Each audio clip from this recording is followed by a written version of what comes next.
Emily Lebo is going to be our first speaker tonight. She left the office, our first speaker, Emily Lebo, who left office this year after 14 years on the Quincy School Committee and a lifetime commitment to the city's young people. She's a registered nurse who spent 30 years as a public school educator before running for office, including she held jobs as Director of Career and Technical Education for both the cities of Quincy and Boston.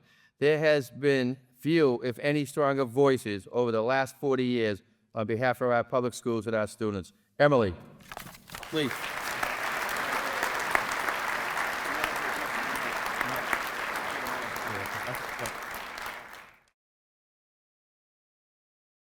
Thank you, Michael. It's an honor to be here tonight to talk about my great colleague and friend, Mayor Koch, and his work on for the Quincy schools. As chair of the school committee, Mayor Koch has supported many initiatives to improve outcomes for our students. To name just a few, because there are many, many of them, but some of these are dear to my heart. Advanced coursework for all middle school students is available now. The expansion of summer programming, where last year 3,000 students enrolled for support and enrichment opportunities in our schools. Family liaisons available in our schools to support our students, and our very successful early college high school program. But he has also been a great supporter of the arts. Anyone who has been in and around Quincy for the past 10 or 12 years can tell you of the incredible transformation of our band, instrumental, and choral programs, which you saw part of tonight. These programs are a sense of pride for all the people who live in our city. He knows how important good schools are to the outcome of neighborhoods in our city, and he has established a collaborative process with department heads across the city, rarely seen in other places. Early in his tenure, the mayor suggested that the maintenance department of the school district, which was about 4 people, get absorbed into the city side. Some were reluctant, some of those people are here, about the possible loss of control. But they also knew that when budget time came up year after year, maintenance requests were trimmed to allow for more teaching and learning resources. Since that change, each year we hear from public buildings about the significant number of maintenance requests they address, urgent needs in a timely manner, and larger projects taking place out of schools when school is not in session. Following that successful effort, the mayor had the park department assume responsibility for all our green spaces around the schools. They have never looked better, and the park department has since upgraded the playgrounds in all of our elementary schools. Through this collaborative culture, Quincy has been in a great position to apply for Mass School Building Authority funding for many projects, which includes 3, soon to be 4, brand new schools in our city, and many accelerated repair projects that include roofs, boilers, and windows in our buildings. This is around $370 million in construction costs so far, with an approximate 68% reimbursement from the state. The city's grant writing team was recently awarded a $4.5 million grant from the Mass Clean Energy Center in support of Snug Harbor School.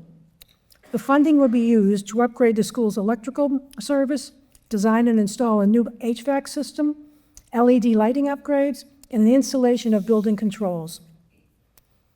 Collaboration with the city's departments extended to the school needs during the pandemic. The city's engineering department, and I see some of them here tonight, the city's engineering department worked to improve ventilation in all our buildings while we were trying to get our students back into school. And the IT department ensured through their contacts that we could quickly purchase 11,000 Chromebooks for distance learning. Mayor Koch also worked with the school committee to only use pandemic funding for one-time costs, ensuring that when the money stopped coming in, as it did, Quincy did not have to have staff layoffs or budget issues requiring overrides like so many districts around us.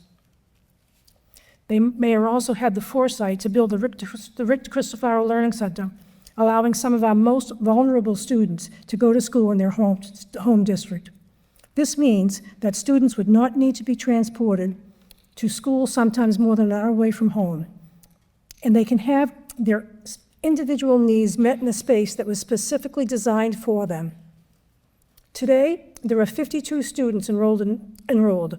And if they were to go out of district, the cost would be $80,000 to $100,000 per student per year, plus very significant transportation costs. More importantly, parents and guardians of these students now easily access their children's teachers, support staff, and classrooms. And as for our staff, in the past 2 years, out of the top 30 to 35 school districts in the state, Quincy Public Schools has ranked #1 in teacher retention.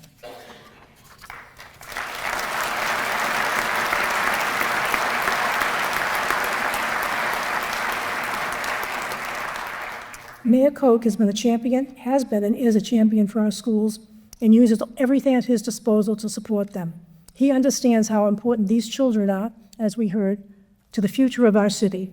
And I want to thank him. It's been an honor to work with him. I want to thank him for all that he's done for Quincy Public Schools. Thank you.